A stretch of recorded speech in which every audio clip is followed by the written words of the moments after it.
Talk about low-budget flights, no food or movies? I'm on here. I like running better. Welcome back, YouTube viewers, to another video. So, it's finally time for me to review Sonic and Shadow Generations. Oh boy. Okay, there's a lot to say here, but I don't want this to get too long because I don't have a ton of time to record this. But anyway, so before we get into today's topic, I just want to say that okay, two things. One, my video, Archie Sonic Lore That'll Never Be Solved, I thought that video would bomb, but no, it's been getting a ton of views, and I'm really happy it has. Also, a live-action Ninjago movie was announced today. I don't... Oy vey. You can check out my thoughts about that on my community page. I don't want to get into that. So anyway, Sonic and Shadow Generations. Yeah! This blew me away. I was expecting this to be really good, but I'm flabbergasted by this. I still remember when this was first announced. We just got some random Twitter leak that's for a PlayStation State of Play event that said Sonic will live in the shadow of his generation. So we all thought, possible Sonic Generations remaster? Because that had been rumored before, and maybe something to do with Shadow in it?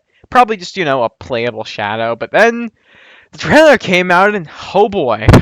So, but anyway, let's dive on into Sonic and Shadow Generations, shall we? So let's do it to it. Okay, first I'm going to talk about the Generations rewrite. Okay, so we all know that Sonic Generations has a pretty bare bones story. The actual plot is fine. The game didn't need to have a complex story the way Sonic Adventure 2, Sonic 06, even something like Unleashed had. The problem is that what was there was just way too short. I could have used a little more. And I think this game, I know a lot of people haven't been the biggest fans of the rewrite, but you know what? I think the rewrite is a little better. I mean, they kept in my favorite line, "Hey Sonic, enjoy your future, it's gonna be great!" They kept in a fair number of other lines, but what surprised me is that, since Knuckles, Silver, and Blaze have been recast since then, and so did Espio, they brought in their current voice actors, which I'm happy they did, given some consistency, and honestly, I think most of the rewrite dialogue is better. I mean, it's not like the original dialogue is that great anyway, and well, this dialogue isn't great. I mean, I wish they'd kept in lines like, "You've got this, Sonic."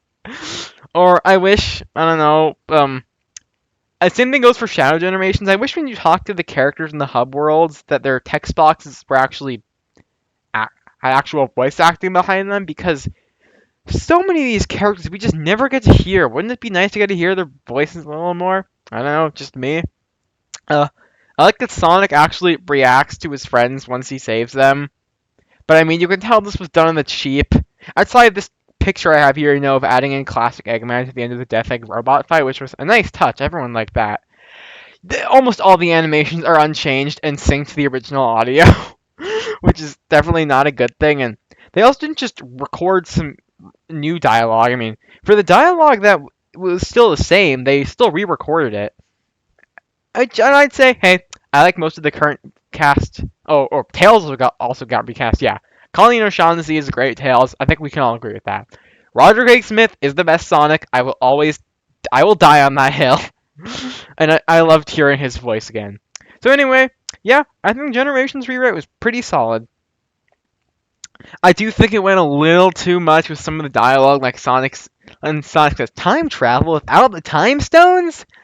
That doesn't sound very natural. I wish he had just said something like, time travel again? The whole time stones, that's just too much. Because overall, I don't think the references that Ian Flynn added in are that annoying. I guess they changed Amy, whatever. I couldn't care one way or the other. Before, she was incredibly annoying. Now she's super boring. Take your pick. Okay, the Generations remaster itself. This is basically just Sonic Generations. So, it's great. I love this game so much. They got rid of the live count, which honestly, well, I understand why live counts were important, and I wouldn't be mad if they didn't get rid of them. I'm fine they got rid of them. Live counts can be pretty annoying, so yeah. I changed the controls, but it was pretty easy to get used to, especially since I know these levels like the back of my hand. I'm glad they didn't change the music. That's good. The challenges, they required you to play one challenge from each level and not just, 3 level challenges from whatever level, whatever order you want. I guess that was something. They really spiced up the collection room because I mean, the collection room was the same, but they added in a statue room full of so many different characters, and I thought that was really cool. Nice tribute to Sonic's history. Overall, I'd say this was a really great remaster. This is definitely the definitive way to play Sonic Generations, I'd say. Okay, but the real main event, Shadow Generations. So before I talk about the story, I talk about the gameplay, going level by level, boss by boss. Okay, so Space Colony Arc. This isn't based on any specific level. It's pretty obvious this is just based on Final Rush and Final Chase from Sonic Adventure 2. And yeah, I like this level more. I never like those levels too much because, okay, Final Chase is ludicrously hard. I know I'm not the best at video games, but that was just ridiculous. Final Rush? Final Rush is very good, but it was just never my favorite, so I think this is definitely an improvement.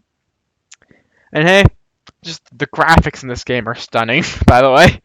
This is probably the best looking Sonic game. I don't know, maybe Unleashed has it beat a little, I'm not sure. Best looking cutscenes in a Sonic game, but we'll get to that. Rail Canyon?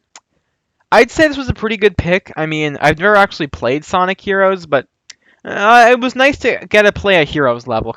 I mean, aside from Seaside Hill, which I've played in Generations 100 times before. I think if you're picking a level for the main Sonic Generations, I would have picked Egg Fleet to represent Sonic Heroes, not Seaside Hill. But for Shadow, no, I think this was a good idea. You know, got to get in those grind rail mechanics and everything. So cool level. Definitely not my favorite, but I enjoyed it. Okay, the Bio-Lizard fight. Oh yeah. So, is this better than the original? I guess. Because my problem with the original is awesome, but it's really hard. Well, you could say this version is too easy because, yeah, this is pathetic. It is still really cool, and ultimately that's what matters. The music is really good, and I just really like Shadow's lines here. Stuff like, I will end your suffering, you tortured soul. Just really good stuff. I like getting used Shadow's powers throughout these levels. I mean, they give Shadow all these cool new abilities, but you actually use them, not just if, oh, you could use it. No, you actually have to use Chaos Control. There's no light speed dash, kind of a shame, but you gotta use Chaos Spear, that's awesome. Basically, to sum up this gameplay, this game is basically just a way better version of Shadow the Hedgehog. It's kind of a mixture of the boost gameplay from Generations, whatever Shadow the Hedgehog and 06 were going for with the Chaos powers, and something new. Bio-Lizard was great. Okay, Kingdom Valley from Sonic 06. Much like Heroes, I've never played this game. So getting to play a Sonic 06 level that isn't Crisis City, which I've played 100 times, yeah, really cool. And I think this is definitely better than Crisis City from Generations, which I did like. I like how these levels are long, and also, while there are 2D acts, which they actually were quite enjoyable, and what I love about this game is that the 3D levels are entirely 3D. Whoa. This game proves you can make a long 3D Sonic level that is entirely 3D, no 2D. And it's not like this game was made as a huge mainline project, even though it was developed by a Sonic team. It didn't have nearly as long a development cycle as other games. I like all the gimmicks in this stage, the eagle, the riding the wind, because I've always seen gameplay of 06 on YouTube. I've never actually played it myself, so this was really cool. I really liked Kingdom Valley. Sunset Heights from Sonic Forces. Oh, Sonic Forces, what a game. Sonic Forces is the punching bag of the community. I think we all know that. We all love to hate Sonic Forces. We all agree that it is pathetic. It is a pathetic excuse for a video game. But they took a pretty cool level theme and graphics made them way better, actually made it fun and challenging, and it's a great level. Sunset Heights is a ton of fun. And yeah, it takes more skill than just pressing down the boost button and jumping occasionally. And it's not basically just a straight line or have a bunch of 2D segments. And you can actually take something like 6 minutes to beat it on my first try and not 2 minutes. Wow. And yeah, this game isn't just great because, the standard set by some previous games is really low. This is just really good. Okay, Metal Overlord. Now, well, I did just see the for a few seconds of footage of gameplay for this back when the trailers were coming out. I didn't watch the whole thing because I don't want to get this spoiled, and I've got to say that, well, this is a great boss fight. It's got to be my least favorite of the game. Because you spend the whole game using the Doom Surf, and I don't like the Doom Surf power. It's probably my least favorite of the Doom powers. I mean, it's just, it looks cool and all, and it's useful, but it's just a little too hard to control. I will say, though, getting the fight Metal Overlord is just awesome, and they got what I made of playing in the background. They say it's a remake, but it sounds like the original. And I'm not complaining. I love what I made of. It's probably my favorite Crush 40 song. Maybe. I don't know. I like the dialogue we get in here, too. Whoever did the voice of Metal Overlord, I believe it's Ray Chase. He did a good job, even though, the voice is filtered and all that. Cool graphics, cool fight, but I think this one just went on, again, because the Doom Surf is so finicky. This boss fight took a little too long, but I still enjoyed it. Chaos Island from Sonic Frontiers, so yeah. I cannot get a picture of this from Shadow Generations, so here's just the original version from Frontier. So, this is a very weird pick, but I love that they picked this. Obviously, they needed to, put in some more levels, but also, this is just a really cool level they made, because Chaos Island from Sonic Frontiers is...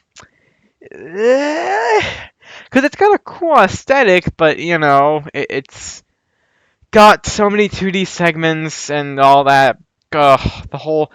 it's a bunch of islands stitched together that you have to travel around, and the first time anyone plays Sonic Frontiers, trying to traverse Chaos Island is a nightmare. But condensing this cool level theme with a higher budget and better controls, which I did like Frontiers a lot, but when you have all the upgrades of Shadow Generations, you get a really great level out of it. Okay, Mephiles the Dark is returning as a boss fight. Oh boy, was this awesome, because I wasn't entirely sure if Mephiles would actually be in this game. I thought he might, but, I mean, because, sure, Sega will have a level from 06, but I mean, they're going to put Mephiles? And then the story trailer came out, and I saw it, and I gasped. I usually don't gasp at stuff, so, yeah, that was just amazing. Also, well, it's not in the game. You can see in the background of this picture, the Chaos Emeralds are behind Mephiles. Huh. And I think those are the two colored emeralds he has in 06 when you fight him. Cool, but, okay. Great boss fight. Probably my favorite out of all of them. You gotta take cool, you gotta utilize Shadow's Doom powers in a cool way. Robbie Damon, I believe, who voiced Mephiles, did a really good job. When I played this, I thought it was Robin Atkin Downes because they say he is in more video games than you'll ever play, and he's such a great voice actor. He's played some really good villains before, so I genuinely thought this was him. It's not, but hey, if I think a voice actor is Robin Atkin Downes, that's a good sign. He definitely doesn't sound the same as Dan Green, but hey, I thought it was a good job. I would have preferred Robin Atkin Downes or Corey Burton or Kevin Michael Richardson, but good Mephiles voice still. I love he gets to use his old 06 lines, and I love how when Shadow fights him, he just says like the opening cutscenes with Shadow seeing the scepter of darkness resting in Dusty Desert from the end of his story in 06, and he says, "What's this? A seal of some sort?" And then Mephiles just shows up and basically says, "I'm gonna kill you, Shadow the Hedgehog, and restore my place in the timeline." And Shadow's just saying, "Who are you? I have no idea who you are, but I'm gonna destroy you anyway." Such great stuff. And yeah, it also goes with the fan theory that Mephiles isn't erased from existence. He was just sitting in the corner of time, I guess, after 06. And yeah, really cool boss fight. Also, I like how, well, you do have to climb, to find the other boss gates in this game. To Mephiles, he's hidden away in this tunnel, and when you get into the tunnel, there's all this creepy piano music playing. When you get in, he requires 4 boss gate keys instead of 3. It's like time is trying to tell you, no, don't fight this guy. Don't go anywhere near him. Okay, great stuff, but... Okay, excuse me for 1 second. I got it.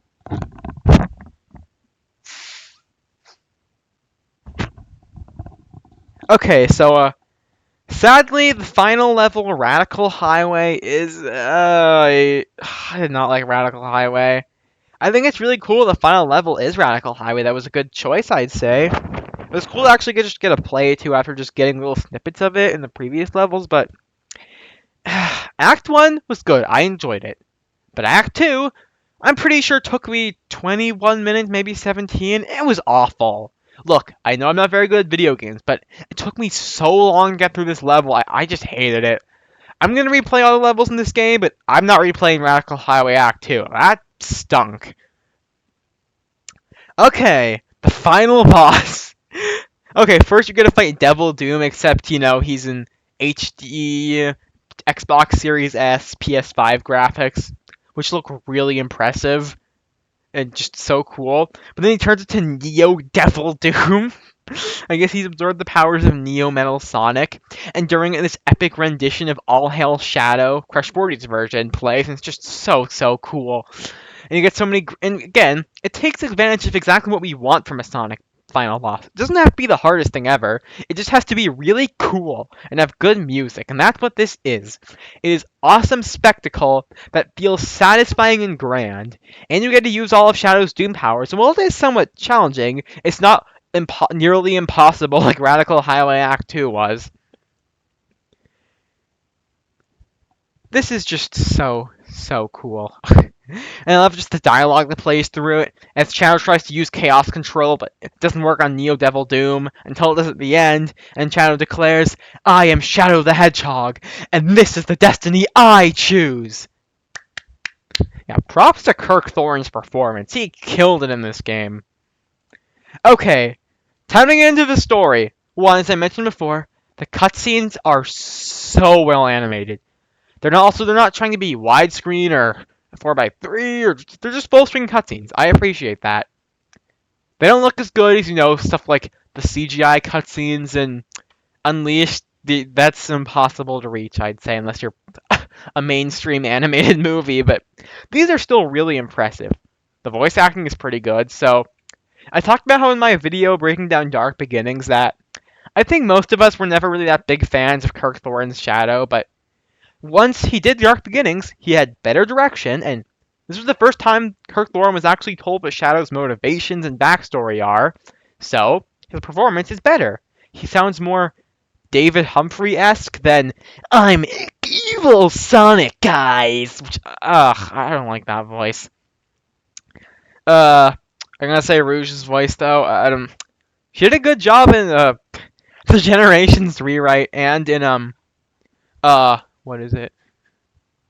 Yeah, Dark Beginnings, but her voice here just didn't work. But anyway, so, story. Shadow's going to the Ark, like the end of, Dark Beginnings, and he, finds Tails' fake emerald from Sonic Adventure 2. Wow, that is a deep cut.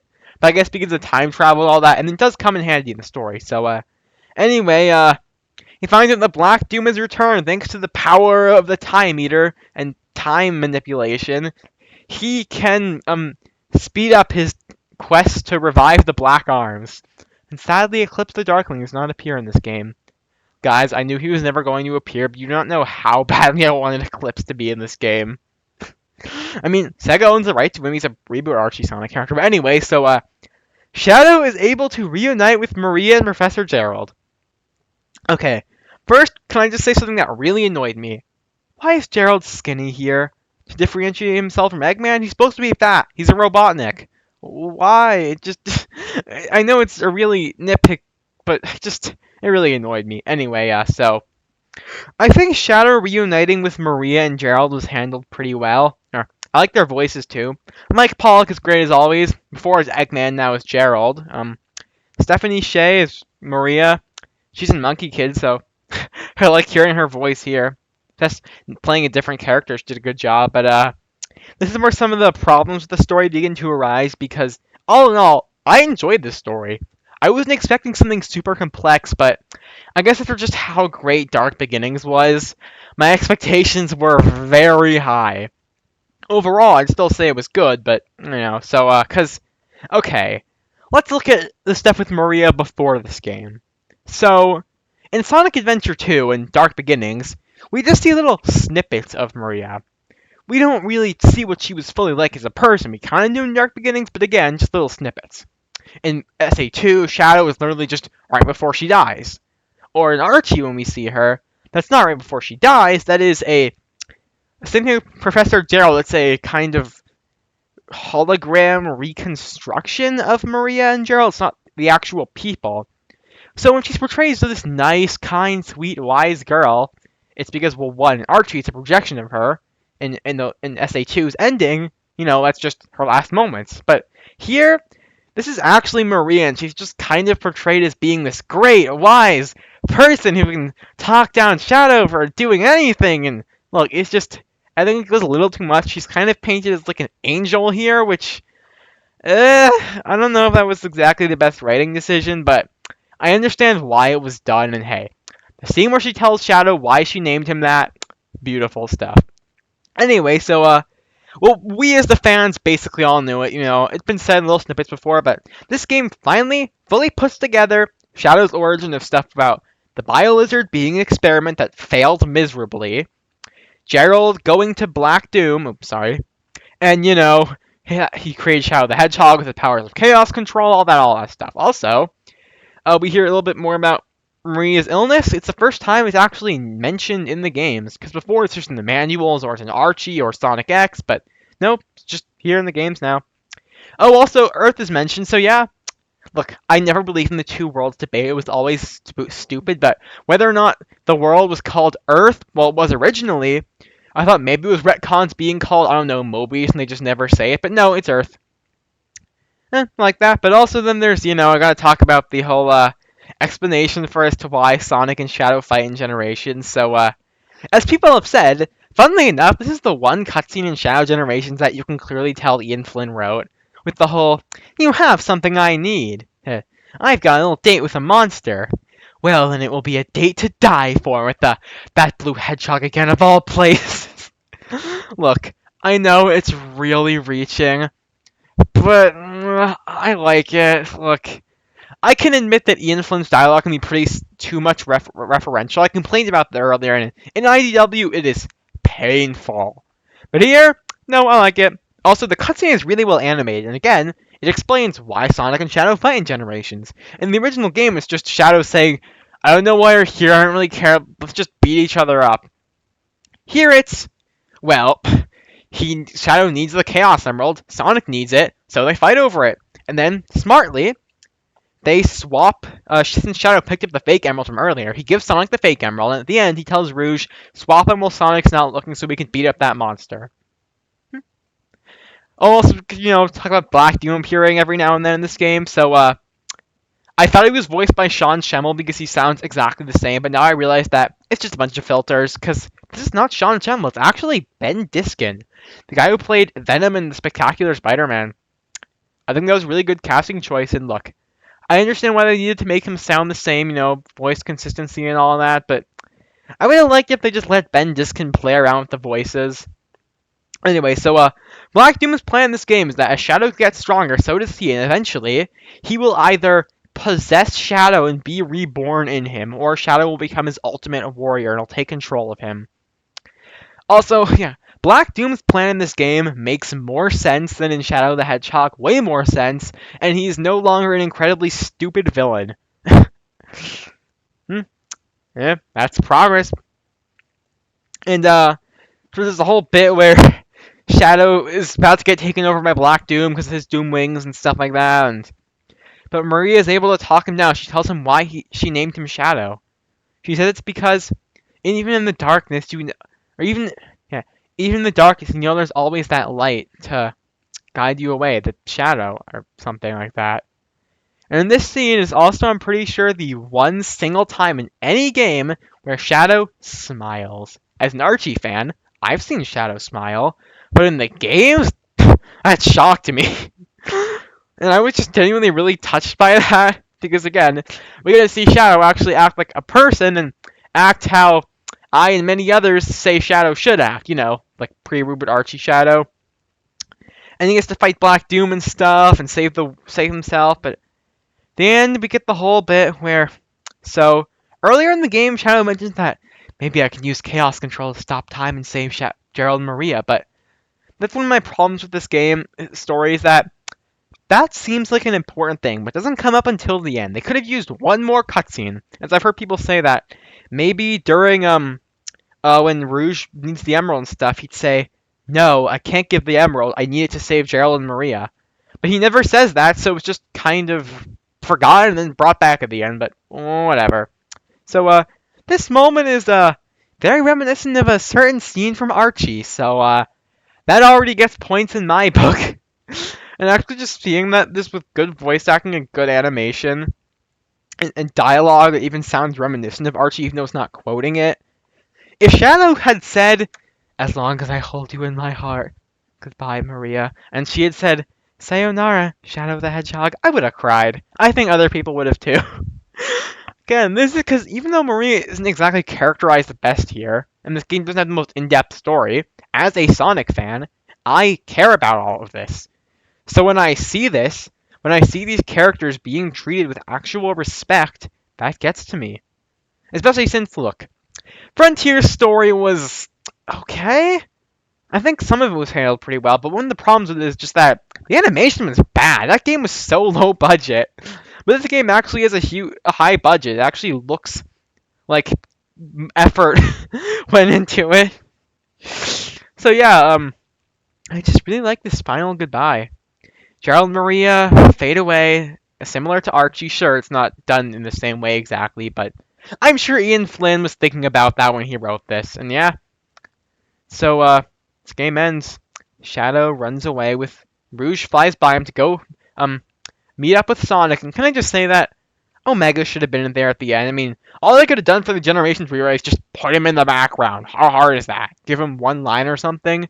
But no, he just stays behind in white space. That's kind of a disappointment. But anyway, as they leave, and Shadow runs away, a tear falls out of his eyes, and Rouge notices it.